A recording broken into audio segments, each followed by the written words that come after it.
आज की कहानी में दो मुख्य किरदार हैं, एक सरकार की कथनी और एक सरकार की करनी। जो सरकार कहती है कि हम इस देश को विश्वगुरु बनाना चाहते हैं, वही सरकार इस देश विश्वगुरु की किताब में से एक एक करके वो मुख्य हिस्से हटाती जा रही है जो हमारे देश के बच्चों के भविष्य के लिए बहुत ज्यादा जरूरी है। कहा यह जाता है कि इतिहास बदल दिया जाएगा, असल में इतिहास को अब छुपाने की कोशिश की जा रही है। इतिहास में से गांधी गायब किए जा रहे हैं, इतिहास में से ही अंबेडकर को भी गायब किया जा रहा है। दो ऐसे किरदार जिनकी भारत के बनने में बड़ी भूमिका थी, उन दोनों को ही भारत के इतिहास से मिटाने की कोशिश चल रही है। और दूसरी तरफ मीठी छुरी की तरह यह कहा जा रहा है कि हम देश को और बेहतर बनाना चाहते हैं। न्यू एजुकेशन पॉलिसी यह कहती है कि हायर एजुकेशन की क्वालिटी बढ़ाई जानी चाहिए, लेकिन हायर एजुकेशन से ही अंबेडकर को हटा दिया जा रहा है। अंबेडकर जो इस देश के अभी तक के सबसे शिक्षित व्यक्तियों में से एक माने जाते हैं, एजुकेशन के पुरोधा माने जाते हैं और हमारे संविधान के जनक माने जाते हैं, उनको अब बच्चों के सिलेबस से गायब करने की कोशिश की जा रही है। एक एक करके इस पूरी कहानी के बारे में आपको बताऊंगा। नमस्कार, मेरा नाम है धारण, आप देख रहे हैं द मूक नायक। 34 साल बाद जब नई एजुकेशन पॉलिसी 2020 में आई तो बड़े पक्षों ने कहा कि इससे बढ़िया एजुकेशन पॉलिसी हो नहीं सकती है, जो कि हायर एजुकेशन पर ज्यादा ध्यान देती है और स्कूली शिक्षा में रीस्ट्रक्चरिंग की बात करती है। कुछ पक्ष यह भी कहता है कि इसमें बहुत ज्यादा बड़ी खामियां हैं, लेकिन ज्यादातर स्वर यह सुनाई दे रहा था कि इससे बेहतर एजुकेशन पॉलिसी कहीं हो नहीं सकती है, जो कि स्कूल एजुकेशन में रीस्ट्रक्चरिंग की बात कर रही है, बच्चों के बस्ते का बोझ हल्का करने की बात कर रही है, लेकिन उसी बस्ते के बोझ को हल्का करते करते बच्चों के मस्तिष्क की घनत्वता को भी हल्का करने की कोशिश में लग गई है सरकार। एक एक करके उन सभी जरूरी मुद्दों को गायब किया जा रहा है जो कि हमारे बच्चों के भविष्य के लिए बहुत ज्यादा जरूरी है। इतिहास में झांक कर बच्चों को अच्छे फैसले लेने की जो सीख मिलनी चाहिए थी, अब उसी इतिहास को मिटाने की, छुपाने की कोशिश हो रही है। कैसे हो रहा है, एक एक करके आपको समझाता हूं। दिसंबर 2021 से लेकर जून 2022 तक एनसीईआरटी ने कुछ चैप्टर्स हटाए थे। छठी से लेकर 12वीं क्लास तक की किताबों से और खास करके साइंस और सोशल साइंस की किताबों से ये चैप्टर्स हटाए गए थे और ये कहा गया था कि ये हम परमानेंटली नहीं हटा रहे हैं, कुछ समय बाद ये चैप्टर्स लौट आएंगे। और भोली जनता ये बात मान भी गई थी और जितने भी सवाल उठ रहे थे वो सवाल शांत हो गए। लेकिन जब नए साल 22-23 एकेडमिक ईयर 22 और 23 की नई किताबें छप कर आई तो उनमें से ये चैप्टर्स परमानेंटली गायब हो चुके थे और एनसीईआरटी का इस पर जवाब भी आ गया था कि ये चैप्टर्स अब परमानेंटली हटा दिए गए हैं, इसकी कोई जरूरत नहीं है। ये कौन से चैप्टर थे जिनकी अब एनसीईआरटी को लगता है कि बच्चों को जरूरत नहीं बची है? ये चैप्टर्स थे डेमोक्रेसी, डाइवर्सिटी, महात्मा गांधी की हत्या और पहले एजुकेशन मिनिस्टर मौलाना अब्दुल कलाम आजाद।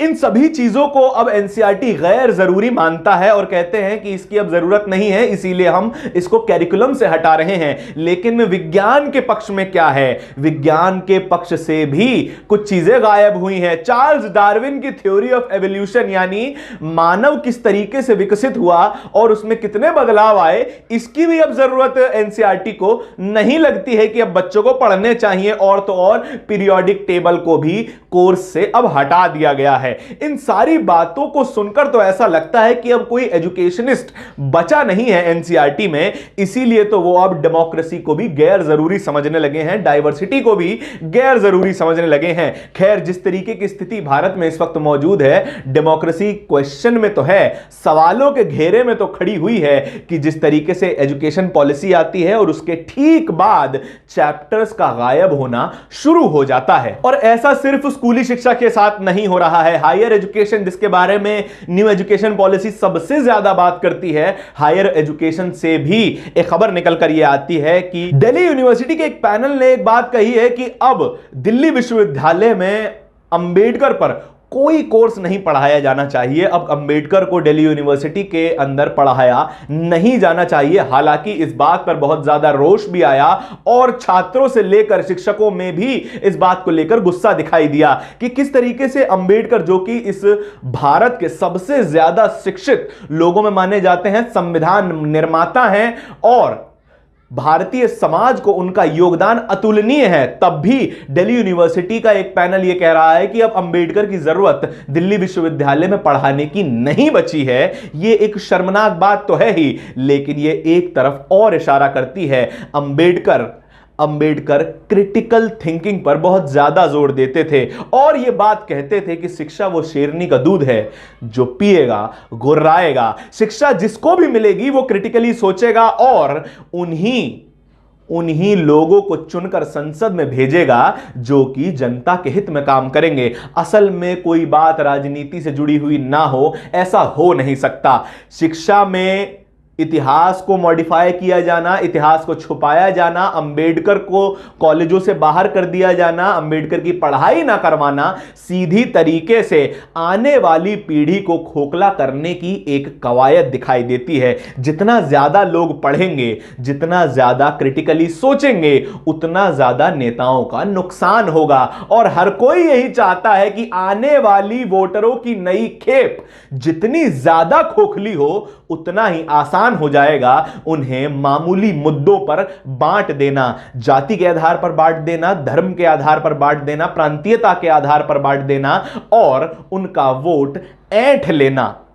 सीधे तौर पर यह देखा जा सकता है कि केंद्र में बैठी जो पार्टी है, केंद्र में जिनकी सरकार है, उनके मुद्दे क्या हैं, उनके एजेंडे क्या हैं, और ये सभी इन चैप्टर रिमूवल से साफ तौर पर दिखाई देता है। नाथूराम गोडसे ने गांधी की हत्या की थी, ये सभी जानते हैं, जो कि आरएसएस के कथित सदस्य भी थे और विनायक दामोदर सावरकर को अपना गुरु मानते थे। ये बात अब आने वाली पीढ़ी को नहीं पढ़ाई जाएगी क्योंकि ये टॉपिक भी स्कूल की किताबों से हटा दिया गया है। यह हटाकर आखिर प्राप्त क्या होगा? यह हटाकर आखिर एनसीईआरटी और देश की सरकार क्या हासिल करना चाहती है? क्या इतिहास को छुपा देने से इतिहास बदल जाएगा? क्या इतिहास को छुपा देने से भविष्य उज्जवल हो जाएगा? इन दोनों की संभावनाएं शून्य के बराबर हैं, लेकिन फिर भी एक मैसेज बहुत क्लियर दिया जाता है। बीजेपी और आरएसएस का सीधा संबंध है, इसको कोई डिनाई नहीं कर सकता है, लेकिन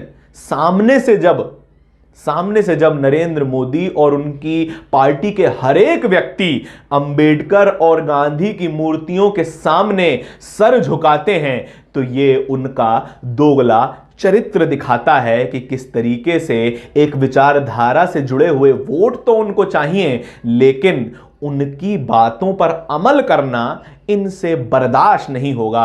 अगर ये बातें पढ़ाई जाएंगी तो कहीं ना कहीं लोग उनकी बातों पर अमल भी करेंगे। अंबेडकर पढ़ाए जाएंगे तो अंबेडकर आपके जीवन में छाप भी छोड़ेंगे। अगर गांधी पढ़ाए जाएंगे तो गांधी की कुछ ना कुछ हस्ती आपके अंदर भी आएगी और ये सरकार को गवारा कैसे हो सकता है? दो ऐसे लोग जो सत्ता के विपक्ष में खड़े होते हैं, चाहे सत्ता किसी की भी हो, वो पढ़ाया जाना, एक सरकार इतना बड़ा रिस्क कैसे ले सकती है अपनी सरकार में? आपके इस पूरी खबर के बारे में क्या विचार हैं? क्या गांधी जरूरी नहीं बचे हैं? क्या अंबेडकर जरूरी नहीं बचे हैं? क्या डेमोक्रेसी को पढ़ाया जाना अब गैर जरूरी हो गया है? क्या देश की विभिन्नताओं पर बात करना गैर जरूरी हो गया है? या फिर एक तुगलकी फरमान जारी कर देना और उसका कोई कारण न देना, क्या अब यही डेमोक्रेसी की, यही लोकतंत्र की नई परिभाषा रह गई है? आने वाली पीढ़ी के अंदर लोकतांत्रिक विचार को मारने की कवायद चल रही है और देश की जनता शांत बैठी हुई है, इस पर कोई खबर भी नहीं आ रही है। आपके क्या विचार हैं ये कमेंट सेक्शन में बताइएगा जरूर, और वीडियो अच्छा लगा हो तो वीडियो को लाइक कीजिएगा, दोस्तों के साथ शेयर कीजिएगा और बने रहिए द मूक नायक के साथ। धन्यवाद।